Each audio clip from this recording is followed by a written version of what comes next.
It's Peter Kerr from Daydream Nation, and I've got my buddy from Canada, Armando Vandetti. How are you? Doing good, Peter. Doing good. How are you? Good. It's all warming up and getting a little bit more summery. So, looking forward to it. Quite the opposite here, actually. Absolutely.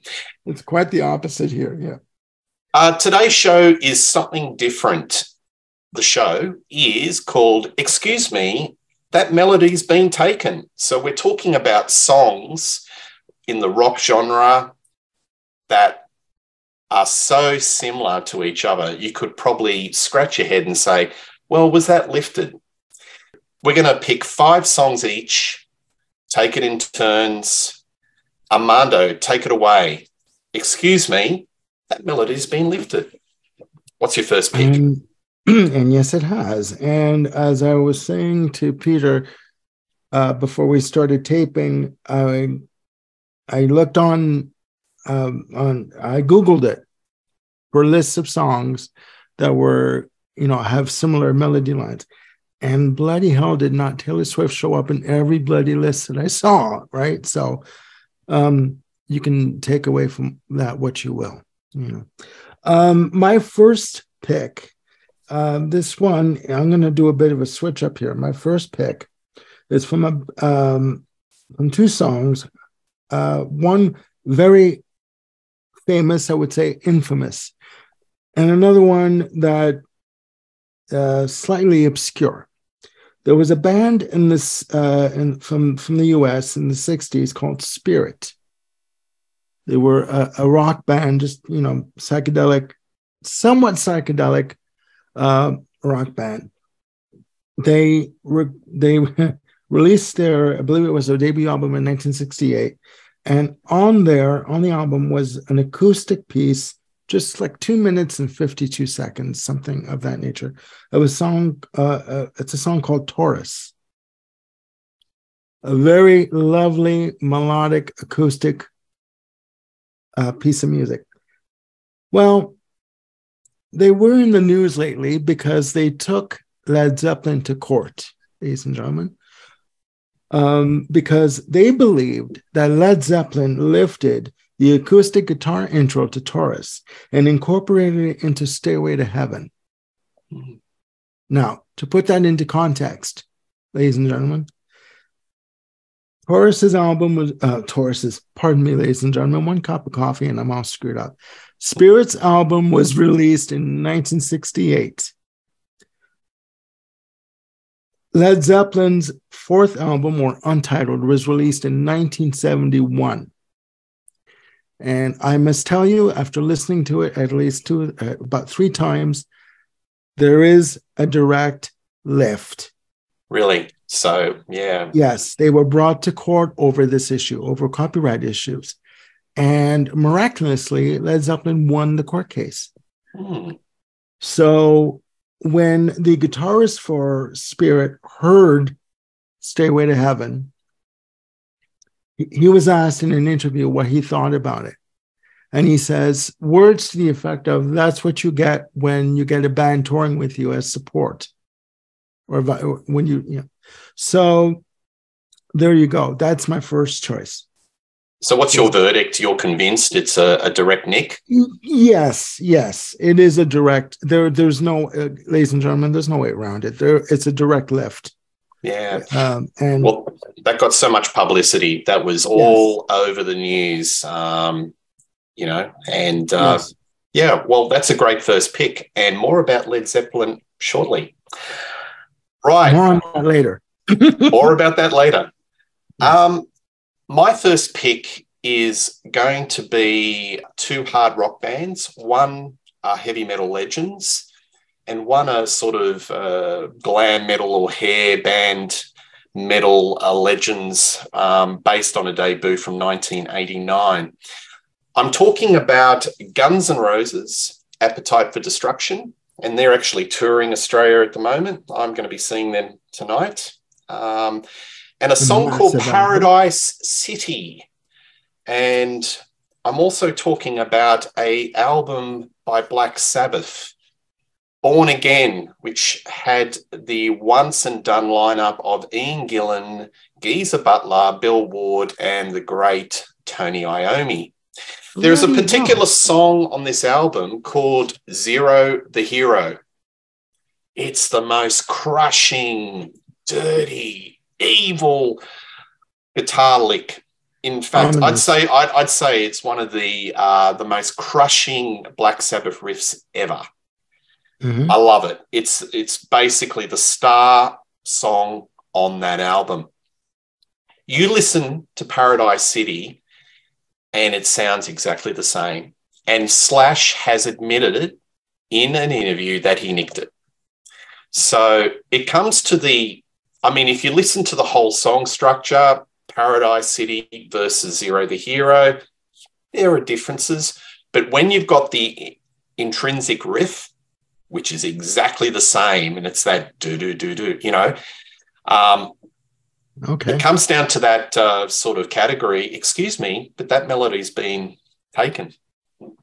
So, Slash, in taking that lick, added a lot of gravity to Paradise City. Okay. I like both songs, but Zero the Hero it's just one of my favorites because it's a down tune Tony Iommi classic, and that's listen to both. I don't know if you're familiar with both, Armando, but there's definitely similarities or definite a lift. So that's my first pick. That's a good one. You see, I would not have even picked up on the similarity on it. Yeah. Like maybe, I don't know. I mean, yeah. Maybe the similarity was very subtle to something. I wouldn't have picked up on it, but that's a good one. That's a really good one.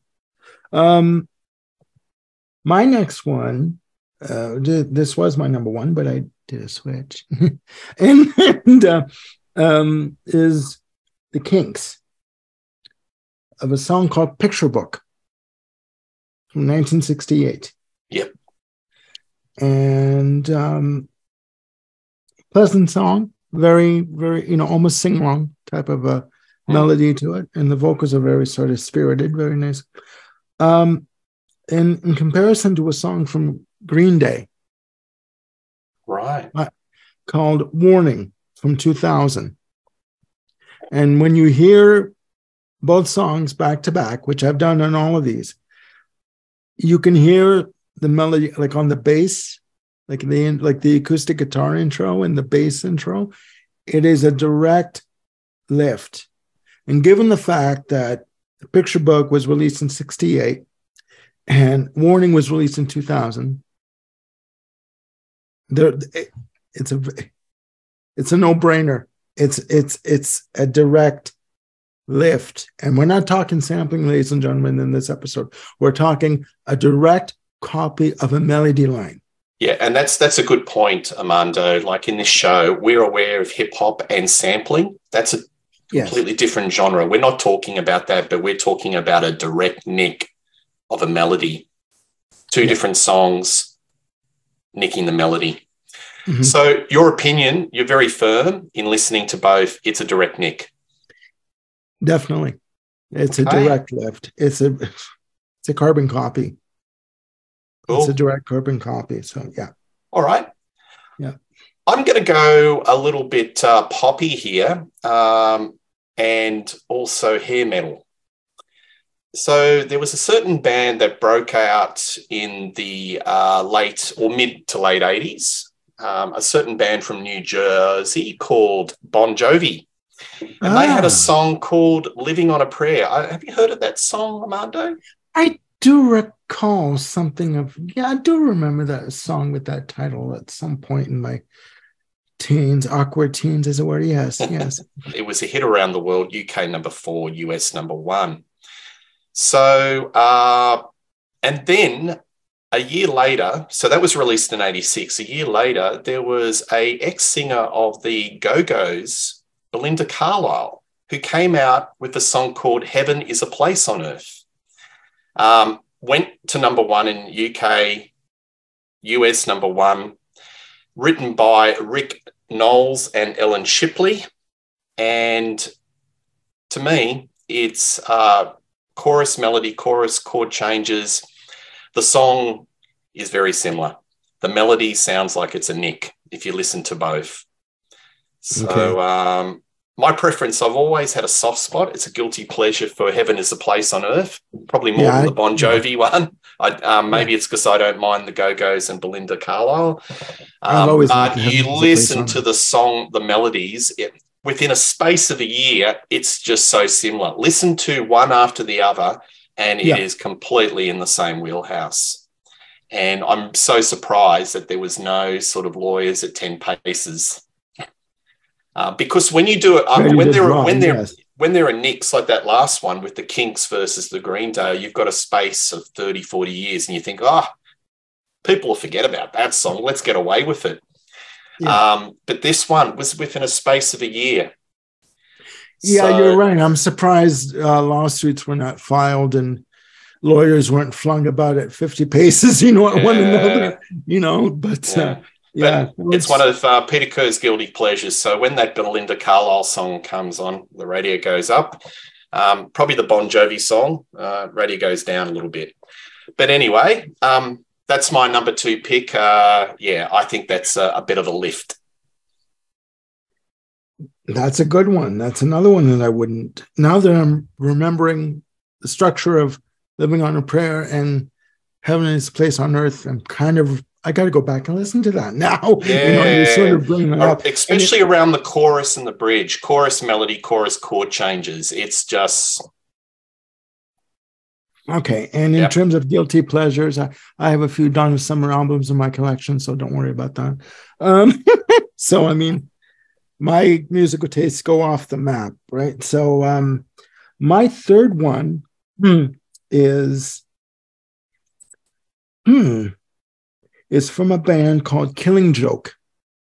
Nice. And they released a song called 80s in 1985, actually. And it's a real ruckus song, like really, sort of like an anthem type of an arrangement in terms of, hand clapping and cheering and sort of a very feel-good song. And that compared to Nirvana's Come As You Are from 1991 from Nevermind.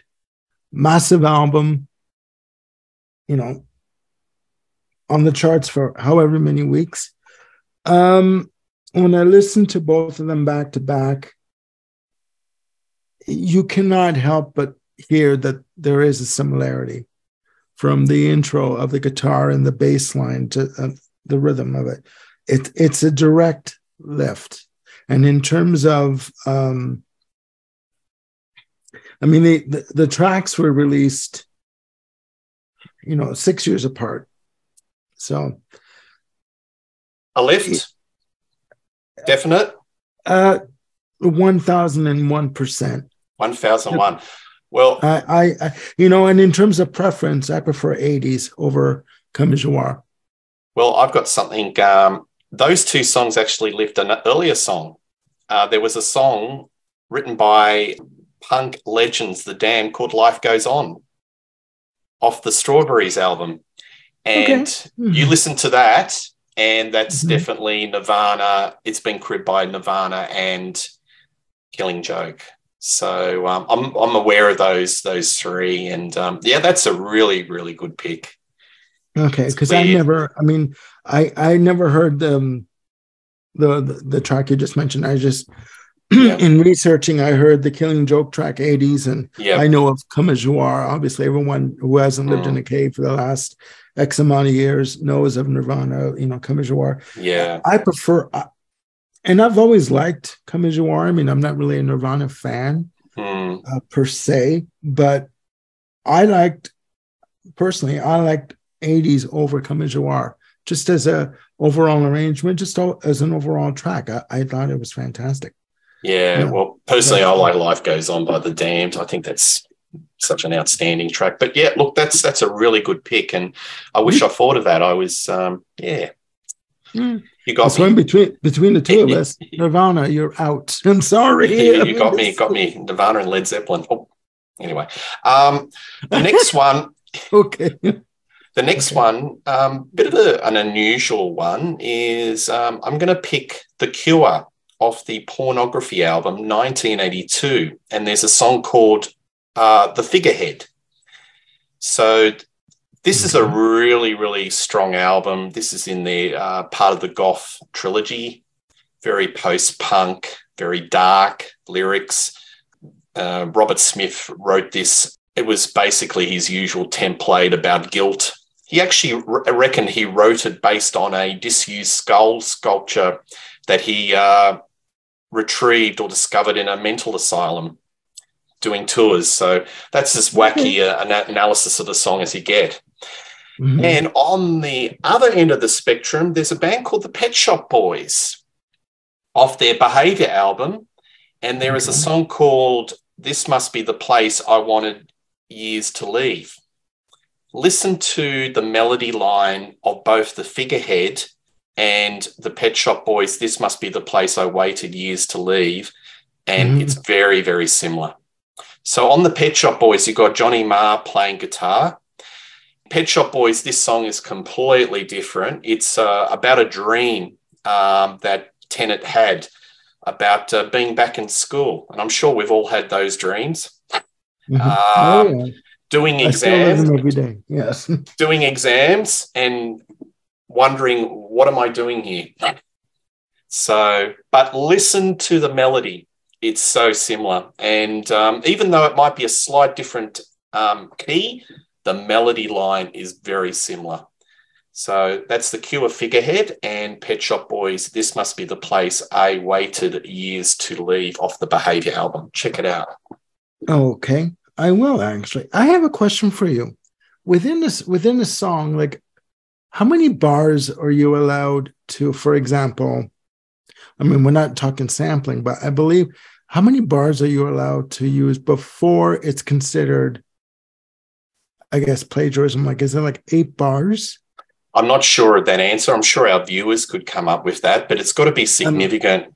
It's got to be significant. And I'll add a recent case. Men at Work Down Under. This is not one of my selections. I remember this. A legal lawsuit. The flute melody. The flute lift was a lift of an Australian folk song. Kookaburras in the Tree. Okay, wasn't it? I thought it was a lullaby or something like that. Australian lullaby. Had some very tragic circumstances with the death of Greg Ham, who was in the band. I think he went into a bit of a spiral of depression over it, but a very iconic Australian song, whether I like it or not. But this one particular flute line, which the judge found was intrinsic to the identity of the song, even though when you think about it, it's not by seconds, it's not the majority of the song, but it was so significantly part of the song, it's enough that, hey, that's a nick, and they awarded damages.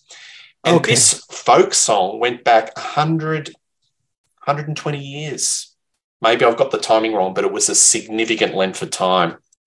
Because I believe in terms of copyright protection, in terms of copyright infringement, I believe you have a shelf life of about 25 years for publishing, in terms of being able to copy something or to sort of, I guess, pillage, you know what I mean? Like to get, sort of cherry pick what you want to use in terms of melodies and stuff. But that's a good example. That's a really good example. That was just straight off the strut. That was not one of my selections, but thought that was a very recent case. All right, mate, what's your next pick? My next pick is not even on my list. I just thought about it right now. I was looking this up. The Chiffons, 1963, with a track called He's So Fine. Clocks in at 1 minute 53 seconds. Not that I did my research, but it came out in 1963, compared to My Sweet Lord from George Harrison. Yeah, it's a famous one. Okay. It's almost an infamous one. I mean, it's when you hear them, it's a direct lift. It's unabashed. It's like he's not even hiding the fact that it's a direct lift, right? And it got to the point where he was brought to court by the songwriters. And the judge said something like, the ruling was in favor of the songwriters for He's So Fine, that George Harrison subconsciously lifted the melody from the song. It's basically a carbon copy. My Sweet Lord is basically a carbon copy of He's So Fine. Okay. But what I believe George Harrison did when he lost the case, he ended up buying the publishing company that the song was issued through. So he really didn't have to pay jack to anybody at that point. Yeah. It was basically null and void. But if you go back and listen to it, I mean, you know what I'm talking about, Peter. If you go back and listen to it, ladies and gentlemen watching, and I know you all are, literally sit there and just listen to them back to back. It is a bloody carbon copy. Yeah, look, I agree with you. It's a direct lift. But I like both songs. And I think that Harrison, we're very subconsciously or consciously nicked. He put his own spin on it. And I really love My Sweet Lord. And I think it's one of his greatest songs. He puts his spirituality, his whole spin on it, his beautiful lilting guitar licks, even his vocals. I think it's a high watermark. Yeah. Yes, that's. I was thinking about that, whether to include it, but I thought, and I don't mean this in disrespect. It's the number one. If you went to somebody in the street and said, "This is our topic," they go, "Oh, okay, George Harrison," because it was just so well known. Well, I was trying to think of songs to pick, and I did not want to pick Taylor Swift. I am sorry. I am tired as all bloody hell about Taylor Swift. Yeah. Give me Pink any day of the week. Hello. I like Here Taylor we come, Swift. Toronto. Sorry. I don't mind Taylor Swift. Well, shake it off, she says. There you go. There you go. Shake it off. She can shake a lot of it off. Believe me. You shake it off. Shake it off. I'm just, no disrespect to you, Peter. I love you dearly, but I'm more of a Pink fan myself. So, anyway, that's a great pick. Yeah. But I like both songs. Yeah. Both classics. So that's a case study for somebody that has directly lifted it and come up with another classic. So there you go. That's good. No, it's true. It's true. All right, I've got another kind of a song that came out about 22 years ago. And I'm talking about the U2 song Beautiful Day. Won Grammy, I think, Record of the Year. Yeah. It was a huge hit all around the world. Mm-hmm. There is a chorus line or a melody line in that song when you listen to it, which is without a doubt a direct lift of an A-ha song. The sun only shines on TV. Sun only shines on TV. Okay. So, if you listen to both back to back, you can hear it. And I'm very surprised that A-ha did not. In the chorus of Beautiful Day? And in the chorus of Sun Always Only Shines on TV? Yeah, very, very, very similar. Yeah. You're not sure? I'm running it through my head, and I think I know which one. Is it when he says, touch me? Yes. And you... I give you a high five. I was running. I did because I was just thinking that's got to be that line. So you two are major A-ha fans, and I think A-ha in interviews sort of noted it, but I think because of the relationship between both bands, they just let it go. Yeah. But if there was any animosity, I think there could have been similar to the Men at Work. There could have been some litigation because it definitely lifts that. Look, I like both songs. My preference is probably the Sun Only Shines on TV. I find that's a little minor masterpiece, and AHA probably need to get more recognition. Look, you probably won't hear too much because it's this is a rock Daydream Nation and it's very pop, but I've always found that they were very similar wheelhouse to Depeche Mode, very dark lyrics, a lot of melancholy. Yeah. If everyone thinks of them as Take On Me, then got another thing coming, because they've done multiple albums. They have sold about 70 million records all around the world. Not America, obviously, but Europe, uber huge. They're still going. And as a live act, they've still got it. And I think that, those two songs are definitely, there are major similarities. So I'm positive there's a little bit of nicking there. And that's my number 4. Yeah. No, that's a good choice. And following on Peter's line of thought here, if any of you want to see a good documentary, pick up AHA, the movie, available on Blu-ray. It is amazing, subtitles and all. It is amazing. It's a deep dive into their history and the functions and dysfunctions of the workings of the band. That's a good choice. I didn't even think of that. You know what? When you get off this show, you're going to listen to both, aren't you? Just to go, I want to just possibly verify that. Yeah. I'm going to verify that. No, it's true. It's true. No, it's a good one. Okay, my next one, I have 2 here that I'm going to try to toss a coin. I'm going to go with the Verve, Bitter Sweet Symphony from 1997 versus Rolling Stones, The Last Time, 1965. The last time for the Rolling Stones, this is what I heard. It's an instrumental, and I gotta say, publishing sucks, ladies and gentlemen. When you were an artist in the 60s and the 50s, you really had to read your contracts before you signed them, because the Rolling Stones got screwed out of a lot of royalties when they signed to Avco Music, and this is one of them. The song Bitter Sweet Symphony from the Verve was released in 1997, and it literally, it's a direct copy of the violin intro on it. If you listen to the violin intro on Bitter Sweet Symphony, it is a direct copy, if not an actual lift from The Last Time. And due to the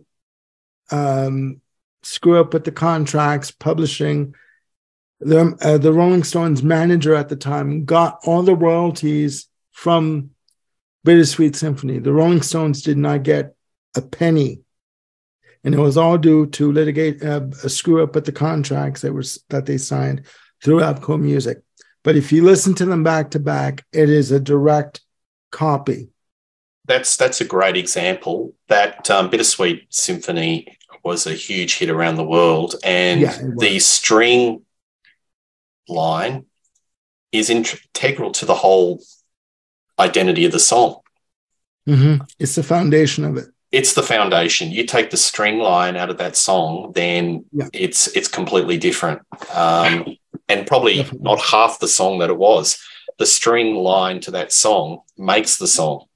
That is a wonderful pick, and that's definitely a lift, which has been noted and acknowledged. And was that song a hit in Canada and the US? It was a huge hit in the UK and Australia. It was number 1 for weeks. Was that big in America? Yes, at the time we had a music channel called Much Music. Yep.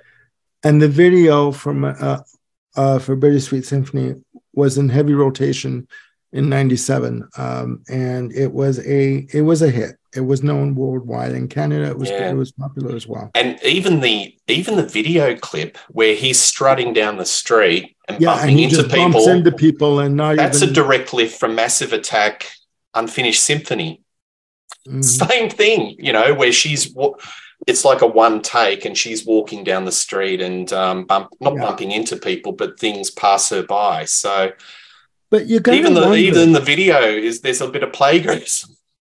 Exactly. And that makes me wonder, like, you gotta wonder, where the hell is the originality anymore? Pop will eat itself. It's sort of like there's only so many riffs, so many chords, and it keeps on recycling. But that's what I mean. It's like, yeah. I mean, fine, you can play around with the chords and change the structure slightly to maybe get away with, blatantly being called plagiarism. But these songs that we're talking about are basically carbon copies. Well, this is a really good segue, if you don't mind, to my number 5 pick. Go ahead. We're going, started off with a little bit of Zeppelin. We're going to finish with Zeppelin. So I'm going to talk about Whole Lot of Love. I was going to mention 1969. So that's been acknowledged directly from You Need Love, Muddy Waters, 1962. The lyrics, Way Down Inside, Woman, You Need Love. Was it, sorry, was it Muddy Waters or Willie Dixon? No, Muddy Waters. And then there's another song that came out in the 60s called You Need Loving by the Small Faces, which was, again, a rip-off of the Muddy Waters song. And there's a line in that song, You Need Cooling. So, yes. So the Zeppelin have had to pay royalties, but Plant in an interview said, he admitted he nicked it, and he said, you only get caught if you're successful. And that was their philosophy. I remember he did an interview back in 88, Robert Plant, and he said when it came down to this song, it was Page's riff, and we were working on it, he said. But when it came down to the lyrics, nicked it. Yeah, but the melody and the words, the melody, it's a nick. But isn't it funny that Led Zeppelin were the most ripped off band in the 80s? And I'm talking about, like, another little segue here, Kashmir. I cannot count how many songs in the metal universe or power metal universe that have nicked that Eastern staccato guitar strings of Kashmir. Even Ritchie Blackmore. So Stargazer, Perfect Strangers, Judgment Day, Whitesnake. There is Kingdom Come. They based their own catalogue on the Led Zeppelin songbook, and the singer even sounded like Robert Plant. So you've got the imitators ripping Led Zeppelin, who ripped off the old bluesmen, Muddy Waters, Howling Wolf. So that's what I'm saying. It's like recycling. Rock will eat itself. And it must be said, with that case you were talking about with Led Zeppelin, it must be said that after the court case was settled, when all subsequent releases of albums of Zeppelin 2 listed, I believe, Muddy Waters as co-writer on Whole Lot of Love.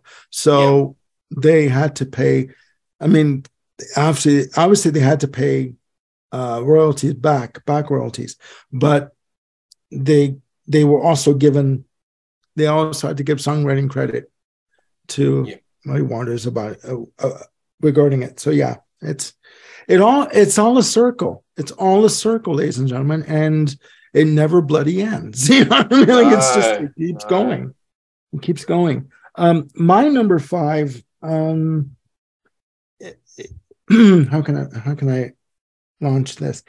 It's not a copy in terms of the vocal melody. It's a copy in terms of the actual track, the instrumental. And what I'm referring to is Tom Petty, American Girl from 76 versus, and this is a very slight similarity, but it's there in black and white in print. It's Tom Petty, American Girl, 76 versus The Strokes, Last Night in 2001. Right. If you listen to the intro on the guitars, and even when the drums come in, and even the Yes. drum breaks. It's a copy. You got me. I've got to listen to both of these now. And I'm connecting the dots on this one. And when they did an interview for different media outlets, lead singer of the Strokes said, "Yep, Tom Petty was an inspiration to us, and we loved that song, American Girl. So we nicked it, we took it." And Petty, responded back very, very kindly, like he wasn't upset, but because you never know how these things are going to play out, right? You could either get, I know, even just thinking about it, I know one that's in my honorable mentions that just came into my fat head right now. So, but yeah, if you go back and listen to it, which I listened to all these tracks because I had a lot of time at home this week, ladies and gentlemen, to go through this again. And yeah, it's not, again, vocally, the vocal line it's not really a direct copy, but structurally, instrumentally, it's the same. So yeah, that's my number 5. Okay, that's cool. All right, well, I'll throw a couple of honorable mentions. The start of Pet Shop Boys, West End Girls, and Kate Bush, Babushka. Sounds very similar. Okay. Yeah, I can. That's an opening line, opening melody. Those two songs sound very similar, so that's my honorable mention. But is it enough structurally the song is very different, but, when you have a lift and it's an introduction to the song, that's the opening to capture the listener's ears. Yeah. So that's why I'm mentioning that. That's my honorable mention. Well, they say that imitation is the ultimate form of flattery, but you know what? You got to be bloody realistic about it. Let's, there's flattery, and then there's just plain stealing. Yeah. And my one honorable mention that just popped in my head, I don't know, K.D. Lang with Constant Craving. Yep. 92, Ingenue, fantastic album. Yes. This is a woman who I have seen in concert, and she is brilliant. Her voice to me is an instrument. Constant Craving, 1992 versus Rolling Stones, Anybody Seen My Baby? Right. Now, I have to seek that one out because I know Constant Craving, and I know the Stones song, so I need to listen to both just to get a grip. What happened was they recorded it. It was ready to come out. Yeah. It was ready to come out. Keith Richards said his daughter came into the kitchen singing Constant Craving. And he heard the melody line in the chorus. Yeah. And then he remembered that, Anybody Seen My Baby? And he's like, okay, I got to get my lawyer on the phone. So they contacted the lawyers. The lawyers reached out to K.D. Lang and Ben Mink, who wrote the song with her. Another multi-instrumentalist, producer, extraordinaire. And they came to a compromise,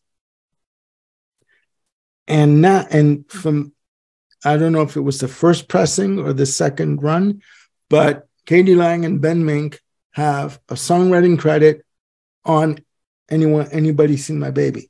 Well, there you go, another Stones one. So exactly, it's the Rolling Stones songbook, and who mined a lot of their sounds from Chicago blues, Delta blues, Southern blues, and these artists. In this show, we've got the Verve and K.D. Lang. Exactly, and it must be said. He said the only reason why they did it was not that they were K.D. Lang fans. They did. This is Keith Richards because he's not really a fan of anybody. Like say CDC. Power Age. Anyway. But he had said the only reason why they did it was because they didn't want to get sued, because the lift, the melody line in the chorus between Constant Craving and Anybody Seen My Baby, it is so dead on. Yep. That they were going to get sued. So this was a preemptive strike, right, to cut her off at the pass.